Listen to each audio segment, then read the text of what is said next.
একজন লোক মেয়েদের গোপন নগ্ন ভিডিও ধারণ করে তাদের ব্ল্যাকমেইল করত, তাদের কাছ থেকে টাকা চেয়ে নিত, আর তারা যদি টাকা দিতে অস্বীকার করত তাহলে তাদের রেপ করত। অন্যদিকে একজন পুলিশ অফিসার আর একজন সাংবাদিক মিলে একটি কেস ইনভেস্টিগেশন করছিল। অন্যদিকে সেই ব্ল্যাকমেইলার, সাংবাদিক এবং পুলিশের মাঝখানে ফেঁসে যায় সাধারণ একজন স্কেচ আর্টিস্ট। এরপরে কি হয়েছিল, শেষ পর্যন্ত এই কেসটার রহস্য কোথায় গিয়ে সমাধান হয়েছিল, সেটাই দেখানো হবে আজকের গল্পে।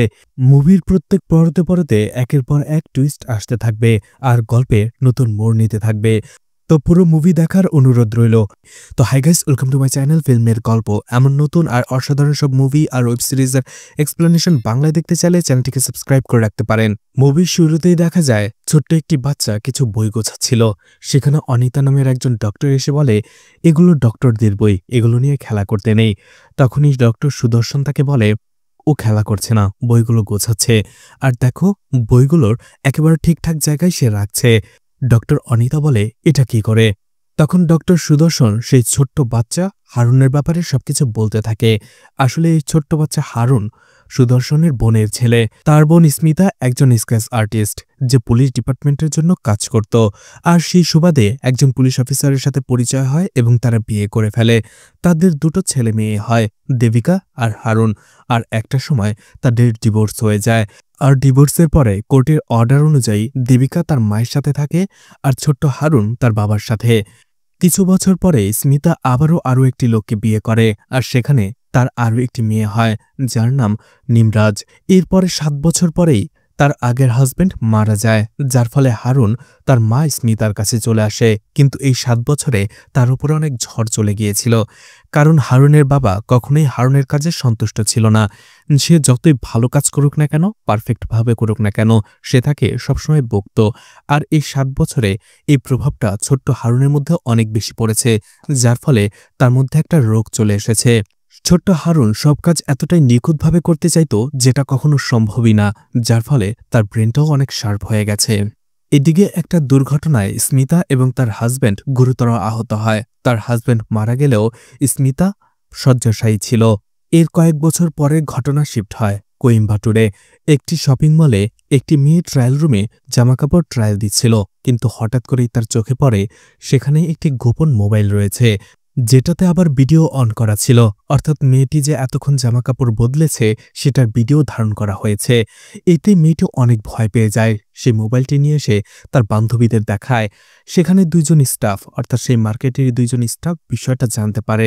অন্য একটি মেয়ে বলে, এই পাশের ছেলেটাই কিছুক্ষণ ধরে এখানে হাঁটাহাঁটি করছে, আমার ওকে সন্দেহ হচ্ছে। অমর নামের একটা লোক সেই মোবাইলটা হাতে নিয়ে সেই ছেলেটাকে ডাকে আর জিজ্ঞেস করে, এগুলো কেন করছো?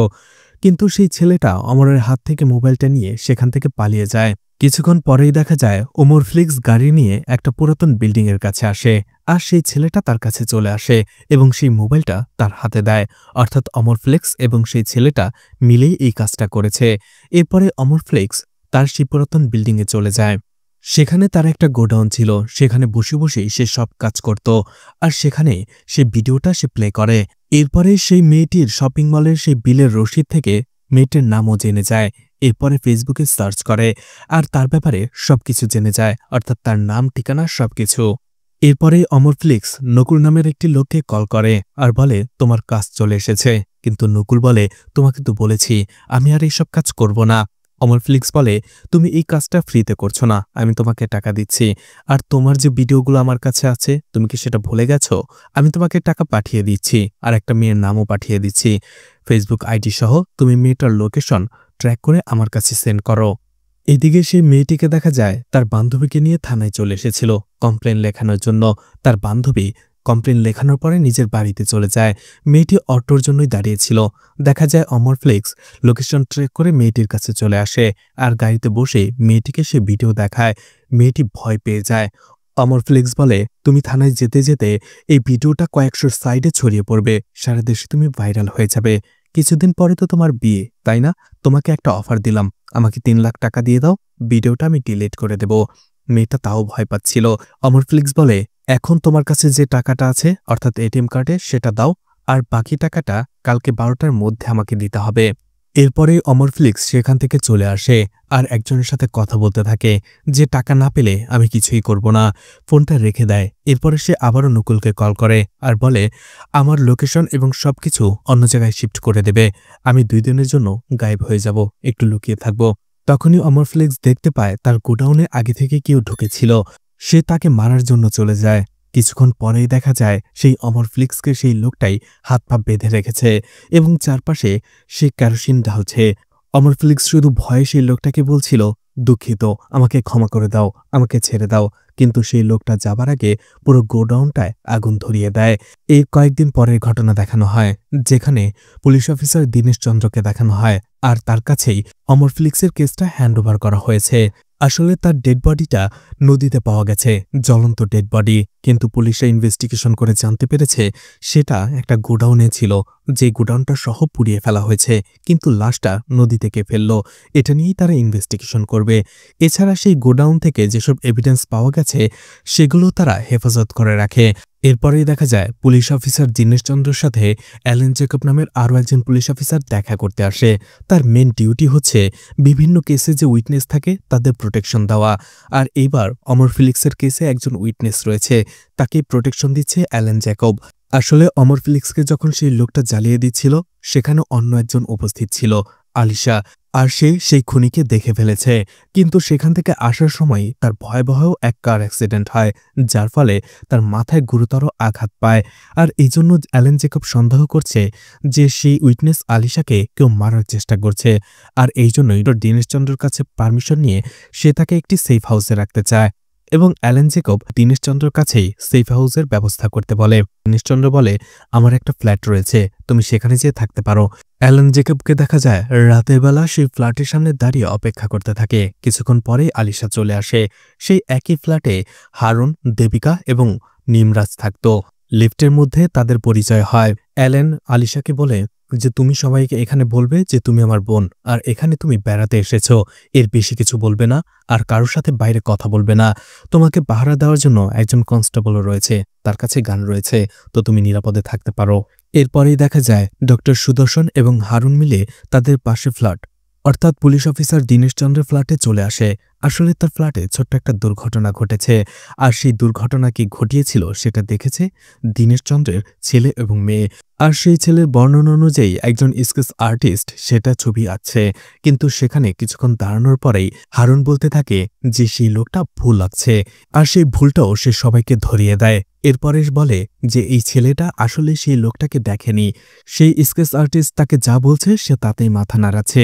এই জন্য হারুন সেই ছেলেটিকে ভালো করে জিজ্ঞেস করে আসলে সেই লোকটাকে কে দেখেছে। ছেলেটি বলে আসলে লোকটাকে তার ছোট বোন দেখেছে, কিন্তু সে ভয় পাচ্ছে, এই জন্য সে বলতে পারছে না। হারুন ছোট্ট মেয়েটির কাছে যায় এবং তার বিবরণ শুনে সেই স্কেচটা আর্ট করে ফেলে এবং সবাইকে দেখিয়ে দেয়। আর স্কেচ দেখার পরেই ডক্টর দীনেশ চন্দ্রের স্ত্রী চিনে ফেলে আর বলে এই লোকটা হচ্ছে প্লাম্বার, তাদের বাসায় কাজ করতে এসেছিল। অন্যদিকে এটা দেখার পরে একটু অবাক হয়ে যায় Allen Jacob. Police officer Dinesh চন্দ্রকে জিজ্ঞেস করে উনি কি প্রফেশনাল স্কেচ আর্টিস্ট। আসলে হারুন তার মায়ের কাছ থেকে ছোটবেলাতেই এই স্কেচ আর্ট করাটা শিখে গেছে। পরদিনই থানায় দীনেশ চন্দ্র এবং অ্যালেন জেকব একসাথে বসে কথা বলতে থাকে সেই কেসটা নিয়ে, কিভাবে সে অপরাধীকে ধরা যায়। যেহেতু সেই উইটনেসের ফটোগ্রাফিক মেমোরি ছিল, অর্থাৎ সে যা দেখত হুবহু সেটাই বর্ণনা করতে পারত, তাহলে একটা স্কেচ আর্ট করে অপরাধীকে ধরার চেষ্টা করা যেতে পারে। অ্যালেনের মাথায় আইডিয়া চলে আসে। রাতের বেলায় সে হারুনের সাথে কথা বলে এবং তাকে এই ব্যাপারে হেল্প করতে বলে।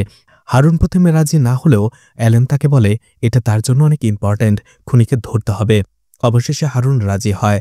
আর পরদিনই আলিশা সেই খুনির চেহারা খুব নিখুঁতভাবে বর্ণনা করছিল। হারুন স্কেচটা অনেকটাই কমপ্লিট করে ফেলে, কিন্তু অর্ধেকটা কমপ্লিট করার পরেই বলে সেশন ব্রেক, সে একটু পরে কাজ করবে। এরপরেই সে অ্যালেনের সাথে কথা বলতে থাকে আর বলে যেহেতু সেই উইটনেস একটা অ্যাক্সিডেন্টের শিকার হয়েছে, তার মধ্যে কোনো ভুল ত্রুটি হচ্ছে, আর এই জন্যই তার বিবরণে হয়তোবা কোনো ভুল হচ্ছে।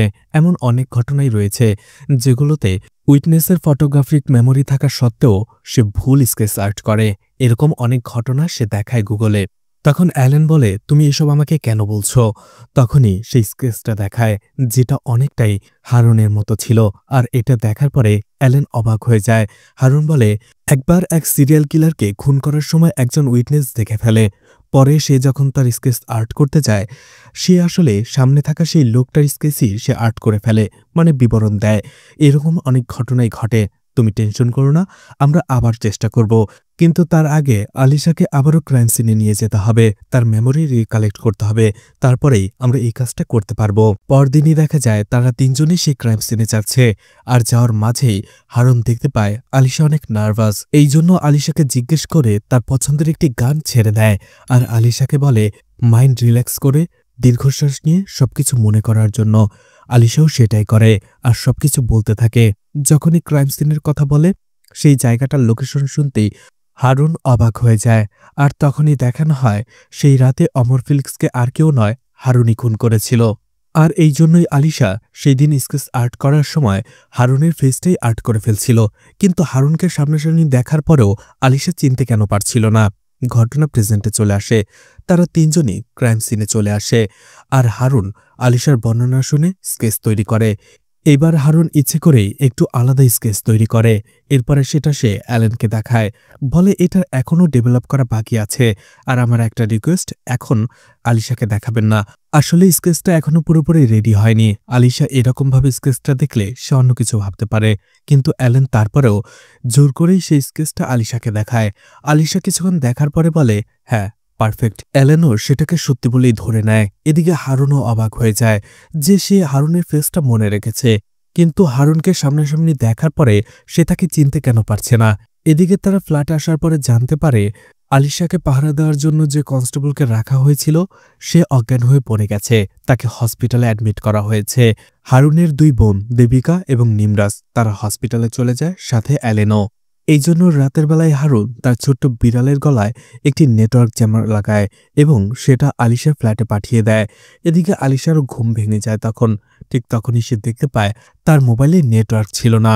আর এদিকে হারুন আলিশার ফ্ল্যাটে ঢোকার চেষ্টা করে। ঠিক তখনই ডক্টর সুদর্শন সেখানে চলে আসে আর হারুনকে জিজ্ঞেস করে, তুমি এখানে কি করছো? হারুন বলে, আসলে আমি ফ্ল্যাট খোলার শব্দ শুনতে পেলাম, তাই এখানে আসলাম আর দেখলাম ফ্ল্যাটটা খোলা। তারা দুজনেই একসাথে ভেতরে ঢোকে। ঠিক ওই সময়টাতে দেখা যায় আলিশা তাদের দুইজনের দিকেই গান ধরে আছে। ঠিক তখনই সেখানে অ্যালেন চলে আসে আর আলিশাকে শান্ত করে, বলে আমি অ্যালেন। এদিকে অ্যালেন হারুনকে একই কথা জিজ্ঞেস করে, তুমি এখানে কেন? হারুন একই উত্তর দেয়। এদিকে হারুনের নাম শুনতেই আলিশা বলে, ও তুমি হারুন। তখনই ডক্টর সুদর্শন বুঝতে পারে আলিশার কোনো প্রবলেম রয়েছে। সে আলিশাকে বলে, তুমি এতক্ষণ হারুনকে চিনতে পারলে না কেন? আর যখন সে হারুনের নাম বলল তখনই তুমি তাকে চিনতে পারলে। এত কাছ থেকেও তুমি হারুনকে কেন চিনতে পারলে না? তখনই আলিশার মাথায় আরও কিছু টেস্ট করা হয়। আর টেস্টের রিপোর্ট থেকে ডক্টর সুদর্শন জানতে পারে আলিশা আসলে ফেস ব্লাইন্ডনেস রোগে ভুগছে। অর্থাৎ সে কারো চেহারা মনে রাখতে পারে না। সে সবার চেহারা একই রকম দেখে, বাকি সবকিছুই ঠিকঠাক দেখে, শুধুমাত্র চেহারাটাই মনে রাখতে পারে না। আর হারুনও বুঝতে পেরে যায় কেন আলিশা তাকে চিনতে পারেনি। এদিকে অ্যালেনও বুঝে যায় যে আসলে আলিশা না বুঝেই সেই স্কেচটাকে হ্যাক করে দিয়েছে, অর্থাৎ তাকে মিসলিড করা হচ্ছে। এদিকে এই দুর্ঘটনার আগে আলিশার জীবন দেখানো হয়, যেখানে আলিশা একজন নিউজ অ্যাঙ্কর এবং একজন জার্নালিস্ট ছিল। সে একটি রেস্টুরেন্টে একজন সোর্সের সাথে দেখা করে, যে তাকে একটি পেন ড্রাইভ দেয়। আর সেই পেন ড্রাইভে কয়েকজন মেয়ের ছবি ছিল। আলিশা প্রত্যেকের সাথে যে দেখা করে, আর সেই মেয়েগুলো বলে কিভাবে অমর ফ্লিক্স তাদের ব্ল্যাকমেল করে ব্রুটালি রেপ করেছে এবং তাদের কাছ থেকে টাকাও নিয়েছে। আর সেই ভিডিওগুলো যদি একবার বাইরে চলে আসে তাহলে তারা সমাজে মুখ কুই করে দেখাবে। আলিশা আসলে অমর ফ্লিক্সের কেসটা ইনভেস্টিগেশন করছিল। এরপরেই সে তার টিভি চ্যানেলের হেডকে এই বিষয়টা জানায় এবং বলে সে এটা নিয়ে নিউজ করতে চায়। কিন্তু সেই মহিলা বলে, শুধুমাত্র তোমার অ্যানোনিমাস সোর্সের ভিত্তিতে আমরা এই নিউজটা প্রচার করতে পারি না। হয়তো সেই লোকটাকে টিভির সামনে আসতে হবে, নয়তোবা কোনো এক ভিকটিমকে। এরপরে আলিশা তার সেই অ্যানোনিমাস সোর্সের সাথে দেখা করে, যে আর কেউ নয়, নকুল ছিল। নকুলকে আলিশা বলে টিভি চ্যানেলে তাকে লাইভ টক শোতে আসতে হবে, এই ব্যাপারে মুখ খুলতে হবে। কিন্তু নকুল রাজি হয় না, বলে তুমি তো জানো অমর ফ্লেক্স আমাকেও ব্ল্যাকমেল করছে। আমার পরিবারের কিছু গোপন ভিডিও তার কাছে রয়েছে, এটা আমি করতে পারবো না। আলিশা তাকে জোর করে। এরপরেই সে তাকে কিছু তথ্য দেয়, যেটা হচ্ছে অমর ফ্লিক্স একজনকে ব্ল্যাকমেল করছিল, একটি মেয়েকে। সেই ভয়েসটাই নকুল রেকর্ড করেছিল এবং আলিশাকে দেয়। এরপরেই আলিশা সব প্রমাণ নিয়ে চলে আসে থানায়, আর যেখানে অ্যালেন জ্যাকবের সাথে সে কথা বলে। অ্যালেন শুধু তাকে জিজ্ঞেস করে এই ইনফরমেশনগুলো সে কোথায় পেয়েছে। তখন আলিশা বলে একজন অ্যানোনিমাস সোর্স তাকে দিয়েছে, অর্থাৎ অপরিচিত লোক। তখন জ্যাকব বলে ঠিক আছে, আমি এই বিষয়ে ব্যবস্থা গ্রহণ করব, ৪৮ ঘন্টার মধ্যে তাকে অ্যারেস্ট করব, আপনি চান। আর এই ব্যাপারে আরও কোনো ইনফরমেশন পেলে আমাকে জানাবেন। সেখানে অ্যালেনের ফোন নম্বরটা সে তাকে দিয়ে দেয়। সেই রাতেই দেখা যায় আলিশাকে তার টিভি চ্যানেলের চেয়ারম্যান কল করে, আর সেই মহিলা বলে ব্যাপারটা ইন্টারেস্টিং হবে, সিরিয়াল রিপিস্টের একটা কেস। তুমি এক কাজ করো, তোমার কাছে যেসব এভিডেন্স আছে সেগুলো নিয়ে আসো, আর একটু লাইভ ফুটেজ আনার চেষ্টা করো, যাতে করে শোটা আরও বেশি ইন্টারেস্টিং হয়। আলিশা বলে ঠিক আছে। এরপরে আলিশা নকুলকে কল করে, কিন্তু সে ফোন ধরছিল না। এজন্য আলিশা নিজেই সেখানে চলে যায়। সেই বিল্ডিংয়ে লুকিয়ে এসে উঠে পড়ে এবং দেখতে পায় অমর ফ্লিক্স কাউকে সেখানে বসে কিছু একটা বলছে। আলিশা সেটা ভিডিও রেকর্ড করে। এরপরে অমর ফ্লিক্স সেখান থেকে চলে আসে, আর সেখানে চলে আসে হারুন, আর সবকিছু ভেঙে তছনছ করে ফেলে। আর একটু পরে অমর ফ্লিক্স সেখানে চলে আসলে হারুন তাকেও মারে এবং তাকে বেঁধে রেখে পুরো জায়গাটাতে আগুন ধরিয়ে দেয়। এই সবকিছু মোবাইলে সে ভিডিও রেকর্ড করেছিল, কিন্তু আগুনের ঝলকানিতে সে নিচে পড়ে যায়, আর সেখান থেকেই সে চলে আসতে থাকে। কিন্তু রাস্তার মাঝে হঠাৎ করেই আলিশার স্কুটিকে একটি ট্রাক অ্যাক্সিডেন্ট করে, যাতে আলিশা মাথায় প্রচণ্ড আঘাত পায়, আর এরপর থেকেই সে ফেস ব্লাইন্ডনেস রোগে ভুগছে। আর অ্যাক্সিডেন্ট স্পটে আলিশার কাছে অ্যালেন জ্যাকবের কার্ডটা পায়, আর এই জন্যই সবাই অ্যালেন জ্যাকবকে কল করে। আর অ্যালেন জ্যাকব পুরো বিষয়টা জানতে পেরে যায়। ঘটনা প্রেজেন্টে চলে আসে। ডক্টর সুদর্শন আলিশাকে বলে তার এই রোগটা ঠিক না হওয়া পর্যন্ত তাকে এই পরিস্থিতির সাথে মানিয়ে নিতে হবে। মানুষের মুখ ছাড়াও অনেক কিছু আছে যেগুলো দেখে তাকে শনাক্ত করা যায়, আর সে বিষয়ে তাকে বলতে শুরু করে। এদিকে অ্যালেন জ্যাকব ২-২-৪ করে মিলিয়ে ফেলে যে আসলে হারুনি তাকে মিসলিড করছে, হয়তোবা হারুনি সেই খুনে, কারণ আলিশা প্রথম দিন হারুনের স্কেচটাই এঁকেছিল। এরপরে অ্যালেন জ্যাকব সাথে সাথে সুপ্রিয়া নামের একজন মহিলাকে কল করে আর বলে হারুন শঙ্কর নামের একজন লোকের পুরো ডিটেলস আমার চাই। এদিকে হারুনকে দেখা যায় সেই হসপিটালের একটি রুমে এসে বসে। অ্যালেন জ্যাকব তার সামনেই চলে আসে আর জিজ্ঞেস করে অমর ফ্লিক্সকে সে কেন খুন করেছে। হারুন কোনো কিছুই বলে না। এরপরে অ্যালেন জ্যাকব কল করে ডিওয়াইএসপি দীনেশ চন্দ্রকে আর বলে অমর ফ্লিক্সের খুনিকে আমরা পেয়ে গেছি, হারুন শঙ্কর। এটা শুনে সে অবাক হয়ে যায় আর বলে তুমি কি করে জানলে? অ্যালেন জ্যাকব বলে আপনি হসপিটালে চলে আসুন, আমি আপনাকে সব বলছি। দীনেশচন্দ্র সেখানে চলে আসে কিছুক্ষণ পরেই। অ্যালেন জ্যাকব বলে আসলে অমর ফ্লিক্সকে হারুন শঙ্করই মেরেছে। দীনেশ বলে তাহলে এই স্কেচের কি হবে? অ্যালেন জ্যাকব বলে আসলে সে এটা ইচ্ছে করেই করেছিল আমাদের মিসলিড করার জন্য। ঠিক তখনই সেখানে স্কেচে আর্ট করা ফেসের মতো ঠিক হুবহু একজন লোক সেখানে চলে আসে, আর সেই লোকটা বলে আমি আমির আলী, আর আমি অমর ফ্লিক্সকে খুন করেছি, আমি সারেন্ডার করছি। এটা দেখে অবাক হয়ে যায় অ্যালেন জ্যাকব। হারুন শঙ্কর সেখান থেকে চলে যায়। কিন্তু অ্যালেন জ্যাকব বুঝতে পেরে গিয়েছিল যে এই সব কিছু হারুনের একটা খেলা। সে এরপরে হারুনের সাথে দেখা করে আর বলে আমি জানি যে সেই অমর আলী তোমার কথাতে এসেছে, আর অমর ফ্লিক্সকে তুমি খুন করেছ। তুমি যদি তাকে সেই হার্ড ডিস্কটার জন্য খুন করে থাকো তাহলে তোমাকে একটু সাবধান হতে হতো, কারণ সেই পুরো বিল্ডিংটাতে হার্ড ডিস্কটা মিসিং। কথাটা শুনে অবাক হয়ে যায় হারুন আর বলে সে কোনো হার্ড ড্রাইভের ব্যাপারে জানে না। তখনই সেখানে ডিওয়াইএসপি দীনেশচন্দ্র কল করে। অ্যালেন জ্যাকব তার সাথে কথা বলে আর শেষে বলে স্যার, অমর ফ্লিক্সের সেই পুরো বিল্ডিং থেকে আপনারা যেসব এভিডেন্স উদ্ধার করেছেন তার মধ্যে কোনো ইলেকট্রনিক ডিভাইস ছিল? দীনেশচন্দ্র বলে হ্যাঁ, তার বেলের কম্পার্টমেন্টে একটা হার্ড ড্রাইভ ছিল, আর সেটা এখন এভিডেন্স বক্সে রয়েছে। অ্যালেন জ্যাকব বলে আমাদের সেটা এক্সামিন করা দরকার। দীনেশ বলে কোর্টের অর্ডার ছাড়া সেখানে আমরা হাত দিতে পারবো না। সেখান থেকে আসার সময় হারুন অ্যালেনকে বলে তার মানে তুমি এই কেসটা ইনভেস্টিগেশন করতে আসনি, তুমি সেই হার্ড ড্রাইভটা নিতে এসেছো, সেটার ভেতরে কি আছে? অ্যালেন কিছু না বলেই সেখান থেকে চলে আসে। এদিকে ডক্টর সুদর্শনের সাথে ডিওয়াইএসপি দীনেশচন্দ্র কথা বলতে থাকে আর বলে এখন আমরা আলিশার বক্তব্য কি কোর্টে পেশ করতে পারবো? ডক্টর সুদর্শন বলে না, কারণ কোর্ট যখন জানতে পারবে তার রোগের কথা তখন তারা তার উইটনেস বা সাক্ষী কখনোই গ্রহণ করবে না। তখন ডিওয়াইএসপি দীনেশ ডক্টর সুদর্শনকে জিজ্ঞেস করে এই সবকিছুর সাথে হারুন কিভাবে জড়িত, কিন্তু তার কোনো উত্তর দেয় না সুদর্শন। এরপরেই থানা থেকে কল করা হয় দীনেশকে আর বলে কালকে রাত থেকে অ্যালেনকে খুঁজে পাওয়া যাচ্ছে না, তার ফোন বন্ধ, আর আজকে সকালে আমাদের অফিসের বাইরেই তার গাড়িটা দেখা যাচ্ছে। দীনেশ সেখানেই চলে যায়। এদিকে ডক্টর সুদর্শনের সাথে কথা বলতে থাকে আলিশা। ডক্টর সুদর্শন তাকে বলে, দিনেশের সাথে তোমার যাওয়ার আগে তোমার আরও কিছু জানা দরকার। এদিকে অ্যালেনকে দেখা যায় সুপ্রিয়া কল করে আর সেই হারুন শঙ্করের ব্যাপারে সবকিছু বলতে শুরু করে। আসলে হারুনের ছোট বোন নিমরাজকে কেউ ব্রুটালি রেপ করেছিল, আর এতে হারুন আর দেবিকা একেবারেই ভেঙে পড়েছিল। তারা কি করবে বুঝতে পারছিল না। হারুন প্রচণ্ড রেগেছিল, কিন্তু দেবিকা তাকে বলে, তুমি এইসবের মধ্যে জড়াবে না, পুলিশকে দেখতে দাও, আমার তোমাকে চাই। আর দেবিকা তাকে প্রমিস করায় যেন সে এইসব ঝামেলায় না জড়ায়। এরপরে আলিশা এসে দেখা করে হারুনের সাথে এবং হারুন তাকে সবকিছু খুলে বলে যে সেই অমর ফ্লিক্সই তার ছোট বোন নিমরাজকে ব্রুটালি রেপ করেছিল। তারপর সে তাকে কিছু বলেনি, বরং তার বোনকে নিয়ে অন্যত্র চলে এসেছে। সে কাজ থেকে ছুটি নিয়েছে এবং তাকে স্বাভাবিক করে তোলার চেষ্টা করেছে। যখনই নিমরাজ ধীরে ধীরে সুস্থ এবং স্বাভাবিক হয়ে উঠছিল, ঠিক তখনই একদিন আনসার আলী নামের একটি ছেলে তাদের সাথে দেখা করতে আসে। আসলে ব্যাঙ্গালোরে তারা প্রতিবেশী ছিল, আর এই আনসার আলীর ছোট বোন সকিনাকেই অমর ফ্লেক্স রেপ করেছে। সকিনা এবং নিমরাজকে একসাথে সে তুলে নিয়ে গিয়েছিল। সকিনা যখন ধীরে ধীরে স্বাভাবিক হয়ে উঠছিল, তখনই একদিন আনসার আলীকে কেউ একজন একটি ভিডিও ক্লিপ পাঠায়, যেটা ছিল অমর ফ্লিক্স। আর অমর ফ্লিক্স তাকে ফোন করে জানায়, এটা তো ছোট্ট একটা ক্লিপ, তোমার বোনের এই লীলা খেলার পুরো 1 ঘন্টার ভিডিও আমার কাছে আছে, আমি 25 লাখ টাকা চাই, যদি দাও তাহলেই এই ভিডিও ক্লিপটা ডিলিট হবে, নয়তোবা এটা সমস্ত সাইটে ছড়িয়ে পড়বে। এইটা বলে আনসার আলী তখন কাঁদছিল। হারুন বলে, তখন আমি দেবিকার প্রমিস ভুলে গিয়েছিলাম, আর ঠিক তখনই অমর ফ্লিক্সকে খুঁজে বের করে তাকে আমি মেরে ফেলি।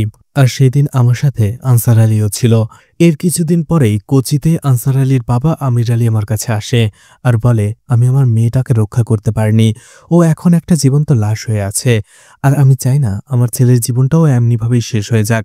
আমি জানি এই কেসটা ইনভেস্টিগেশন করতে করতে একদিন পুলিশ আমাদের কাছে পৌঁছেই যাবে, তাই আমি চাই আনসার আলীকে এই সব কিছুর মাঝ থেকে বিরত রাখতে, দূরে রাখতে। আর এই জন্যই এই কেসে আমি ওর হয়ে সারেন্ডার করব, আপনি যে করেই হোক ব্যবস্থা করুন। আর এই জন্যই হারুন শঙ্কর ইচ্ছে করেই যখন জানতে পারে যে আলিশা তাকে দেখে ফেলেছিল সেই দিন, আমির আলীর ডিসকাসটা সেদিন আর্ট করেছিল। এদিকে দেখা যায় পুলিশ অফিসার দীনেশ চন্দ্রর সন্দেহ হয়, আর এই জন্যই সে হেডকোয়ার্টারে কল করে এবং অ্যালেন জেকবের ব্যাপারে জানতে চায়। তখনই সেই অফিসার বলে, অ্যালেন জেকব এখন আর কোনো পুলিশ অফিসার নয়, সে ক্রিমিনাল, আর আমরাও তাকে খুঁজে বেড়াচ্ছি। এটা শুনে অবাক হয়ে যায় সে। আসলে অ্যালেন জেকব এখানে গোপনে সেই হার্ড ড্রাইভটা নিতে এসেছিল। এদিকে এরপরেই হারুন কল করে দীনেশ চন্দ্রকে এবং সবকিছু খুলে বলে যে হার্ড ড্রাইভে নেওয়ার জন্যই অ্যালেন জেকব এখানে এসেছিল, আর আমাদের সেই হার্ড ড্রাইভটা পরীক্ষা করা দরকার যে সেটার ভেতরে কি রয়েছে। দীনেশচন্দ্র বলে, কিন্তু সেটা আমি করতে পারবো না কোর্টের অর্ডার ছাড়া, আর আমি তোমার কথাও বিশ্বাস করতে পারবো না, কারণ এই কেসে তুমি কিভাবে ইনভলভ রয়েছো সেটা আমাকে জানতে হবে। হারুন শঙ্কর বলে, আগে আমরা হার্ড ড্রাইভটা একসাথে দেখব, তারপর আমি স্বইচ্ছায় আপনাকে সবকিছু খুলে বলবো।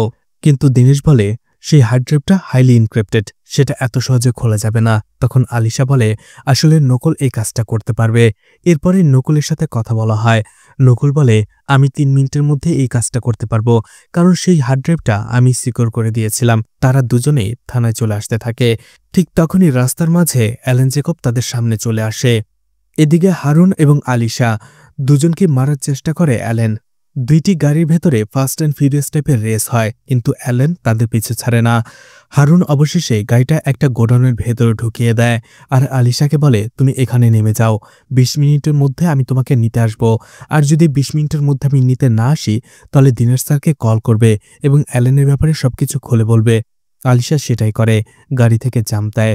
অন্যদিকে হারুন সেই গাড়িটা নিয়ে অ্যালেনকে অন্যদিকে নিয়ে যায়। এদিকে একটা সময় অ্যালেনের গাড়িটা অ্যাক্সিডেন্ট হয়। এরপরেই 48 ঘন্টা পরের ঘটনা দেখানো হয়, যেখানে আলিশা ডক্টর সুদর্শনের সাথে দেখা করতে আসে। ডক্টর সুদর্শন তাকে জিজ্ঞেস করে, কি হয়েছে আমাকে খুলে বলো। আলিশা বলতে শুরু করে, ওই বিল্ডিংয়েই 20 মিনিট সে অপেক্ষা করছিল, দেখা যায় সন্ধে হয়ে গিয়েছিল।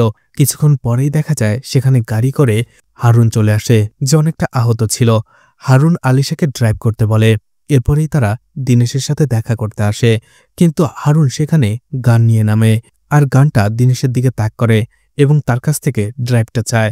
দীনেশ যখন তাকে ড্রাইভটা দেয় না, তখনই সে দীনেশকে গুলি করে দেয় এবং গাড়ি থেকে সে হার্ড ড্রাইভটা নিয়ে নেয়। সে আলিশাকে গুলি করতে চেয়েছিল, কিন্তু আলিশাকে সেখান থেকে পালিয়ে যেতে বলে। সবকিছু শোনার পরে ডক্টর সুদর্শন বলে সে তোমাকে একজন সাক্ষী বানিয়ে রাখতে চেয়েছিল। এরপরেই দেখা যায় সেখানে নকুল চলে আসে আর বলে, আমি তোমাদের আগে সেখানে পৌঁছে গিয়েছিলাম, কিন্তু তোমরা আসছিলে না দেখে আমি পুলিশের কাছে যাইনি। আসলে আমি একা আত্মসমর্পণ করতে চাইনি। এর কিছুক্ষণ পরে হঠাৎ করেই দেখলাম তুমি সেখানে আসলে গাড়ি নিয়ে। এরপরেই একজন লোক সেখানে নামলো এবং দিনেশকে গুলি করলো আর হার্ডড্রাইভটা নিয়ে সেখানে চলে যাবার আগে তোমার দিকেও গান পয়েন্ট করেছিল। ভেবেছিলাম তোমাকেও মেরে ফেলবে। আমি ভয় পেয়ে গিয়েছিলাম। আলিশা বলে সেটা হারুন। তখনই দেখা যায় হারুন সেখানে চলে আসে। ডক্টর সুদর্শন এবং নকুল বলে সেটা আসলে হারুন ছিল না, সেটা ছিল অ্যালেন। এরপরেই সেখানে আবার ঘটনা দেখানো হয় যেখানে অ্যালেনের গাড়িটা অ্যাক্সিডেন্ট করে। অ্যালেন অনেকটা আহত হয়ে গিয়েছিল। যখনই হারুন তাকে নিচে দেখার জন্য আসে, অ্যালেন তাকে একটা গুলি করে দেয় এবং তার জ্যাকেটটা পরে নিয়ে আর হারুনের গাড়িটা নিয়ে সে আলিশার কাছে চলে আসে। গাড়ি এবং হারুনের জ্যাকেটটা দেখার পরেই আলিশা ভেবেছিল সেটা হারুন। অ্যালেন এই সুযোগটাই নিয়েছে। অ্যালেন জানত আলিশা তার ফেস চিনতে পারবে না, শুধুমাত্র পোশাক দেখেই তাকে হারুন ভেবে নিয়েছে। আর এই জন্যই সে দিনেশকে মেরে সেই ড্রাইভটা নিয়ে নেয় এবং হারুনি যে এই কাজটা করেছে এটা সবাইকে বলার জন্যই সে আলিশাকে প্রমাণ হিসেবে সেখানে রেখে যায়। এরপরে সেখানে হারুন আলিশাকে বলে তোমার সাহায্য দরকার। আসলে এই অ্যালেনকে তুমি যেমনটা ভাবছো সে তার থেকেও অনেক বেশি ভয়ঙ্কর। এরপরেই হারুন বলতে শুরু করে 2018 সালে সুপ্রিম কোর্টে উইটনেস প্রোটেকশন প্রোগ্রাম চালু হয়, যেখানে বিভিন্ন সিরিয়াস কেসের উইটনেসদের প্রোটেকশন দেওয়া হবে। তাদের আইডেন্টি বদলে ফেলে তাদের সেফ হাউসে রাখা হবে। আর প্রত্যেক উইটনেসের জন্য একজন করে অফিসার থাকবে, প্রোটেকশন অফিসার। আর সেই উইটনেসের লোকেশন শুধুমাত্র সেই অফিসারই জানবে, এছাড়া আর কেউ নয়। তাদের দায়িত্ব নিরাপদে তাদের কোর্টে পৌঁছে দেওয়া। কিন্তু অ্যালেন জেকব এটার অসৎ ব্যবহার করে। সে এইসব সাক্ষীদের আইডেন্টি এবং লোকেশন বেচাকেনা করত আর তাকে সাহায্য করত সুপ্রিয়া। যেসব ক্রিমিনালরা তাদের উইটনেসদের মেরে ফেলতে চাইত তারা সুপ্রিয়ার সাথে কন্ট্যাক্ট করত আর তারা টাকা দিয়ে সেই উইটনেসের আইডেন্টি এবং লোকেশন বলে দিত। আর এভাবেই তাদের বিজনেসটা চলত। বিজনেস ম্যাগনেট চিনাপ্পার অনেক অবৈধ বিজনেস ছিল, আর যেগুলোর প্রমাণ ছিল জার্নালিস্ট দেবরাজনের কাছে, যে চিনাপ্পার মুখ সবার সামনে খুলে দিতে চেয়েছিল। চিনাপ্পা তার বাড়িতে যেয়ে তাকে খুন করে, কিন্তু এটা দেবরাজের স্ত্রী চিত্রাম্মাল দেখে ফেলে আর সে এই কেসের উইটনেস হয়ে যায় এবং তাকে প্রোটেকশন প্রোগ্রামের আওতায় আনা হয় আর তার দায়িত্ব দেওয়া হয় অ্যালেনকে। এদিকে চিনাপ্পা কন্ট্যাক্ট করে সুপ্রিয়ার কাছে আর অ্যালেন জেকবের মাধ্যমে সে চিত্রাম্মালের আইডেন্টি এবং লোকেশন জেনে যায় এবং তাকে অ্যাটাক করা হয়, কিন্তু সেই অ্যাটাক থেকেও চিত্রাম্মাল বেঁচে যায়। আর এদিকে এটা জানাজানি হওয়ার পরে অ্যালেন জেকবকে সেই প্রোটেকশন প্রোগ্রাম থেকে সরিয়ে দেওয়া হয় আর চিত্রাম্মালকে নতুন অফিসারের মাধ্যমে নতুন আইডেন্টি এবং নতুন লোকেশন দেওয়া হয়। এদিকে চিনাপ্পা অ্যালেনকে থ্রেট দিতে থাকে সে যদি চিত্রাম্মালের জন্য কোর্টে কেসে ফেসে যায় তাহলে সে অ্যালেনের সবকিছু ফাঁস করে দেবে, অ্যালেনকে সবার সামনে নিয়ে আসবে। তাই অ্যালেন চিত্রাম্মালকে মারার জন্য প্ল্যান করতে থাকে। সে তার আগের কানেকশন ইউজ করে জানতে পেরে যায় যে চিত্রাম্মাল কোচি আছে, কিন্তু কোচিতে সে কোথায় আছে এটা সে জানতে পারে না। আর সে জানে যে কিভাবে কোন জায়গা দিয়ে উইটনেসদের কোর্টে নিয়ে যাওয়া হয়। কোচি থেকে ব্যাঙ্গালোরে চিত্রাম্মালকে নিয়ে যাওয়া হবে ন্যাশনাল ফ্লাইটে, আর ওই সময় ওই দিনে শুধুমাত্র একটা ফ্লাইটই থাকবে। তাই সে চেষ্টা করবে সেখানেই চিত্রাম্মালকে খুন করার। আলিশা বলে তাহলে সে নিজেও ধরা পড়ে যাবে। হারুন বলতে থাকে আসলে এই কাজটা অ্যালেন নিজে করবে না, অন্য কাউকে দিয়ে করাবে। আর এই জন্যই অ্যালেন হাত মিলিয়েছিল অমরফ্লেক্সের সাথে। অমরফ্লেক্স মেয়েদের ভিডিও দিয়ে রেপ করত, ব্ল্যাকমেল করে এবং তাদের কাছ থেকে টাকা নিত। আর এইসব ভিডিওর ভয়ে সেই সব মেয়ে এবং তাদের পরিবার সবকিছু করতে রাজি, আর সেটাই বেছে নেয় অ্যালেন।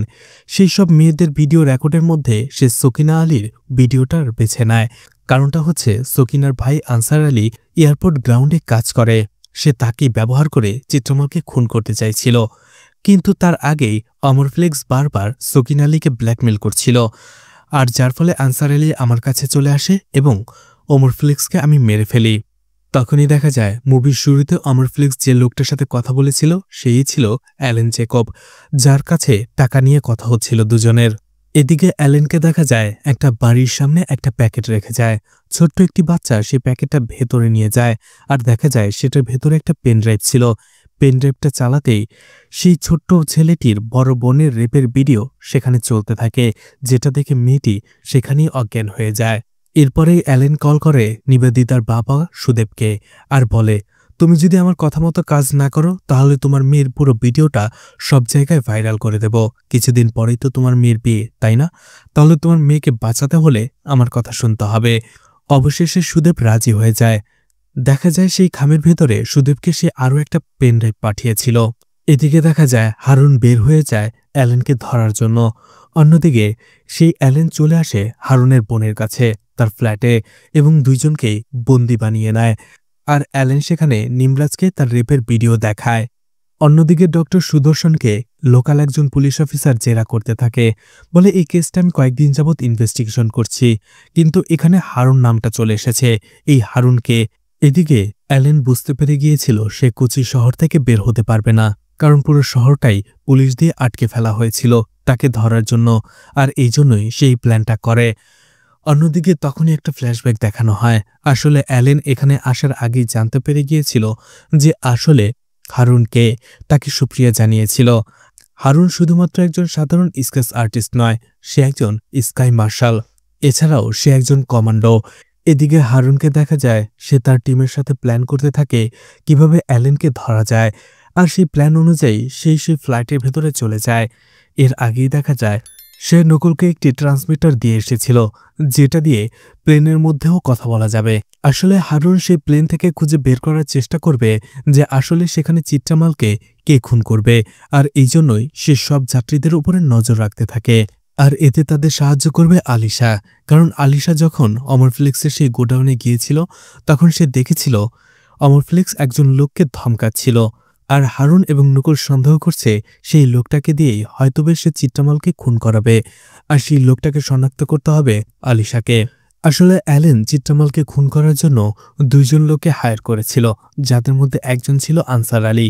যেহেতু আনসার আলীকে তারা এই কাজটা করাতে পারবে না, কারণ হারুন তাকে চিনে ফেলেছে, এই জন্য সে তার নেক্সট টার্গেট অন্য কাউকে ধরবে, যে হয়তোবা চিত্রামালকে খুন করার জন্য এই প্লেনে উঠেছে। কিছুক্ষণ পরেই হারুনের টিমের কাছে সেই প্লেনের যাত্রীদের সব লিস্ট চলে আসে, যেটা তার টিম হারুনকে দেয়, আর হারুন দিয়ে দেয় নকুলকে। আর সেই যাত্রীদের ছবি থেকে আলিশা চেনার চেষ্টা করে, যদিও তার চেহারা ভুলে যাওয়ার রোগ রয়েছে, কিন্তু তারপরও সে মনে করার চেষ্টা করছে। কিন্তু অনেকক্ষণ সময় কেটে যাওয়ার পরেও আলিশা কাউকে আইডেন্টিফাই করতে পারছিল না। এরপরেই হারুনের ইশারায় সেই প্লেনের অন্য একজন স্টাফ চিত্রমাল এবং তার প্রোটেকশন অফিসারকে প্লেনের একটা নির্দিষ্ট জায়গায় নিয়ে আসে। হারুন তাদের সাথে এসে দেখা করে এবং সবকিছু খুলে বলে যে চিত্রামলকে খুন করার জন্য এই প্লেনে একজন যাত্রী রয়েছে। এদিকে অ্যালেন দেবিকাকে জিম্মি করে একটা হসপিটালে চলে আসে ছদ্মবেশে, যাতে কেউ তাকে চিনতে না পারে। আসলে দেবিকা একজন ডক্টর ছিল, আর সেখানেই সে নিজের ট্রিটমেন্টটা করিয়ে নেয় অ্যালেন। এরপরে বলে, আমি জানি তুমি আজকে একজন রোগীর ফেসিয়াল স্ট্রাকচারের অপারেশন করতে যাচ্ছ, আর সেই রোগীর পরিবর্তে আমি যাব, আর সেই অ্যাম্বুলেন্সের অ্যাপ্রুভাল তুমি দেবে, যাতে কোনো পুলিশ বা কেউ সেই অ্যাম্বুলেন্সটাকে না থামায় আর আমাকে কেউ চিনতে না পারে। এই জন্য অ্যালেন তার পুরো মুখে ব্যান্ডেজ করে নেয়, আর দেখা যায় দেবিকা সেখানে অ্যাপ্রুভাল দিয়ে দেয়, কারণ অ্যালেন নিমরাজের রেপের ভিডিওটা দেবিকাকে বারবার দেখাচ্ছিল আর বলছিল সে যদি এটা না করে তাহলে এই ভিডিওটা ইন্টারনেটে ছেড়ে দেওয়া হবে। হারুন আলিশাকে বারবার ফোকাস করতে বলে। তখনই আলিশার মনে পড়ে ডক্টর সুদর্শনের কথা, যে তাকে বলেছিল যে চেহারা ছাড়াও এছাড়াও ফেস চেনার অনেক উপায় রয়েছে, তাদের বডির স্ট্রাকচার, বিভিন্ন চিহ্ন, এই ধরনের কিছু। আলিশা সেই সব কিছুই মনে করার চেষ্টা করে। তখনই আলিশার মনে পড়ে সেই দিন অমরফ্লিক্সের সাথে যে লোকটা ছিল তার নাকের নিচে একটু পোড়া দাগ ছিল। এটা শোনার পরে হারুনের টিম নকুল এবং হারুন সবাই মিলে সেই প্লেনের সব যাত্রীদের ভালো করে খেয়াল করে, তাদের ফটো এবং রিয়েল ফেস। কোথাও কোনো যাত্রীর মুখে সেই পোড়া দাগ ছিল না। এরপরেই হারুন চলে যায় তার ব্যাকআপ প্ল্যানের কাছে, যেটা ছিল মিস্টার চিনাপ্পা। সেই প্লেনেরই বিজনেস ক্লাসে যে সিট নিয়েছিল, সে যে এই ফ্ল্যাটে আসবে এটাও হারুনের একটা প্ল্যানের অংশ ছিল। আসলে চিনাপ্পা জেটে যেতে চেয়েছিল, কিন্তু তার নামে কেস থাকায় সেটা পসিবল হয়নি। এই জন্য সে তার সেক্রেটারিকে একটি বিজনেস ক্লাসের সিট বুক করতে বলে, আর সেটা নকুল এসএমএস করে তাকে সিট বুক করিয়ে দেয়। আর হারুন তাকে গান পয়েন্টে নিয়ে নেয় আর বলে অ্যালেন কাকে দিয়ে চিত্রামালকে মারতে চেয়েছিল। চিনাপ্পা বলে সে এই বিষয়ে তেমন কিছু জানে না, অ্যালেন শুধু বলেছিল সকিনা আলী, নিবেদিতা সুদেব, এই দুইজনের মধ্যে একজনের রিলেটিভকে দিয়েই সে চিত্রামালকে খুন করাবে। হারুন বুঝতে পারে না নিবেদিতা সুদেবের কোন আত্মীয় রয়েছে যাকে দিয়ে অ্যালেন এই কাজটা করাতে পারে। তখনই তার টিমের ক্যাপ্টেন তাকে কল করে আর বলে, আমরা এই ফ্লাইটের টিকিটগুলো চেক করে জানতে পেরেছি যে একজন মেয়ে চিত্রামালে এই ফ্লাইটটি বুক করেছে। ঠিক ওই মেয়েটার আইডি দিয়ে আরও 6 জন প্যাসেঞ্জারের ফ্লাইট বুক করা হয়েছে, যাদের সিট নাম্বারও তারা বলে দেয়। তখনই হারুন নকুলকে সেই সিট নাম্বারগুলো দেয় আর বলে এই সিট নাম্বারগুলো চেক করার জন্য। নকুল চেক করে আর দেখে প্রত্যেকটা সিট নাম্বারে যারা ছিল তাদের আইডেন্টি নকল ছিল, এমনকি তারা প্রত্যেকেই ছিল এক একটা কেসের উইটনেস। অর্থাৎ এই প্লেনে 6 জন চিত্রামাল সহ 7 জন উইটনেস রয়েছে যারা আদালতে যাচ্ছে সাক্ষী দেওয়ার জন্য। তখনই হারুন অ্যালেনের প্ল্যানটা বুঝে যায় যে অ্যালেন শুধুমাত্র চিত্রামালকে খুন করার জন্য নয়, বরং 7 জন উইটনেসকেই খুন করার প্ল্যান করেছিল। নকুল বলে, প্লেনের 7 জনকে সে কিভাবে খুন করবে? হারুন বলে, তার মানে সে প্ল্যানটা ক্র্যাশ করাতে চাইছে। এরপরে হারুন নকুলকে নিবেদিতা সুদেবের ব্যাপারে খোঁজ করতে বলে, যার ফেসবুক অ্যাকাউন্টে নিবেদিতার এবং তার বাবার ছবি ছিল। আলিশার চোখে পড়ে সেই লোকটার মুখে সেই পোড়া দাগের উপরে, আর আলিশা বলে ওমর ফ্লেক্সের সাথে সেদিন এই লোকটাই ছিল। নকুল তার ছবিটা ভালো করে দেখে, যার গলার ভেতরে একটা আইডি কার্ড ছিল। সেখানকার শর্ট ফর্মগুলো সে হারুনকে বলে, আর হারুন বুঝতে পেরে যায় নিবেদিতার বাবা হচ্ছে এয়ার ট্রাফিক কন্ট্রোল অপারেটর। আর হারুন তার টিমকে বলে, তারা দৌড়ে সেখানে যেতে থাকে। অন্যদিকে দেখা যায় সেই লোকটা অর্থাৎ নিবেদিতার বাবা, যে এয়ার ট্রাফিক কন্ট্রোল অপারেটর ছিল, সে এমনভাবে টাইমটা সেট করছিল যাতে 2টা প্ল্যান একসাথে ল্যান্ড করার সময় ক্র্যাশ করে। এদিকে হারুনও বুঝতে পেরে যায় 1 সেকেন্ডে এদিক সেদিক হলে তাদের প্ল্যানটা ক্র্যাশ করবে, আর এই জন্যই সে ককপিটে চলে যায়। এদিকে দেখা যায় ঠিক সময় মতো হারুনের টিম সেখানে চলে আসে আর নিবেদিতার বাবাকে অ্যারেস্ট করে নেয়। অন্যদিকে নিবেদিতার বাবা যখন আগেই সেই 2টো প্ল্যানকে ক্র্যাশ করাবে, ঠিক তার আগ মুহূর্তে সেই প্লেনটা সিগন্যাল থেকে গায়েব হয়ে যায়। আসলে ককপিটে যে হারুন পাইলটদের বলেছিল সেই অপারেটরের কাছ থেকে কোনো সিগন্যাল না নিতে, সেজন্য প্লেনের সিগন্যালটা অফ করে দেয়। আর এভাবেই তারা বেঁচে যায় এবং নিরাপদে ল্যান্ড করে। আর সব সাক্ষীদের নিরাপদে আদালতে নিয়ে যাওয়া হয়। অন্যদিকে অ্যালেনকে দেখা যায় দেবিকার সাহায্যে সে অ্যাম্বুলেন্সে করে শহর থেকে পালিয়ে আসে। এদিকে হারুন, তার টিম এবং লোকাল পুলিশ অফিসাররা আলোচনা করতে থাকে যে অ্যালেন যেহেতু শহর থেকে বের হয়ে পড়েছে, নিশ্চয়ই সে নিজের আইডেন্টি বদলে ফেলবে। আর আইডেন্টি আর তার লোকেশন যদি একবার বদলে ফেলে সে একেবারে একটা গোস্ট হয়ে যাবে, তাকে ধরার আর কোনো উপায় থাকবে না। তখনই দেখা যায় কয়েক সপ্তাহ পরের ঘটনা, যেখানে অ্যালেন সুপ্রিয়ার মাধ্যমে সত্যি সত্যি তার আইডেন্টি বদলে ফেলেছিল আর একটা প্রাইভেট প্লেনে করে সে কোথাও যাচ্ছিল। কিন্তু সেই প্লেনের ভেতরেই দেখা যায় হারুন চলে এসেছিল স্কাই মার্শাল হিসেবে। হারুন এতদিন অ্যালেনকেই খুঁজে বেড়াচ্ছিল। অ্যালেন বলতে থাকে, তুমি এখানে নিজের মৃত্যু ডেকে নিয়ে এসেছ। তখনই সে 2 জন লোককে দেখায়, যারা 2 জন কমব্যাট ফাইটার, আর তারা টাকার জন্য সবকিছু করতে পারে। এরপরে হঠাৎ করেই তারা হারুনের উপরে আক্রমণ করে। সেখানে অনেক লম্বা একটা ফাইট হয়, যেখানে 2 জন কমব্যাট ফাইটারের সাথে হারুন পেরে উঠছিল না, কিন্তু অনেক চেষ্টার পরে অবশেষে সেই 2 জনকে প্রতিহত করে। এরপরেই ফাইট করতে শুরু করে অ্যালেন। 2 জনের মধ্যে দুর্ধর্ষ একটা ফাইট সিন হয়। একটা সময় গুলি লেগে সেই প্লেনের একটি কাঁচ ভেঙে যায়, যার ফলে আর একটু হলেই সেই প্ল্যানটাও ক্র্যাশ করতে যাচ্ছিল। আর তার মধ্যেই অ্যালেন এবং হারুন ফাইট করতে থাকে। অনেক লম্বা সময় ফাইট করার পরে অবশেষে অ্যালেনকে পরাজিত করে হারুন, আর তার মাথায় গুলি করে তাকে মেরে ফেলে। আর এভাবেই দুর্ধর্ষ এক ক্রিমিনালের মৃত্যু হয়। অন্যদিকে হসপিটালে এখনও ট্রিটমেন্ট চলছিল আলিশার, কিন্তু তার রোগটা এখনও ভালো হয়নি। আর এই মুভিটা এখানেই শেষ হয়ে যায়। তো মুভিটা আপনাদের কেমন লেগেছে কমেন্ট করে জানাতে পারেন। ভিডিওটি ভালো লাগলে লাইক, কমেন্ট, শেয়ার করে পাশে থাকতে পারেন। এছাড়া ভিডিওটি ভালো লাগলে চ্যানেলটিকে সাবস্ক্রাইব করে রাখতে পারেন। আর নতুন ভিডিওর নোটিফিকেশন পেতে চাইলে বেল বাটনটি অন করে রাখতে পারেন। এছাড়া আমার ফেসবুক পেজ এবং ইনস্টাগ্রাম আইডিটি ফলো দিয়ে রাখতে পারেন। যে কোনো প্রয়োজনে সেখান থেকে আমার সাথে কন্ট্যাক্ট করতে পারেন। ভিডিওটি এতক্ষণ ধৈর্য ধরে দেখার জন্য ধন্যবাদ। পুরো ভিডিওতে কোথাও কোনো ভুল হলে ক্ষমাস্বরূপ দৃষ্টিতে দেখবেন আশা করি।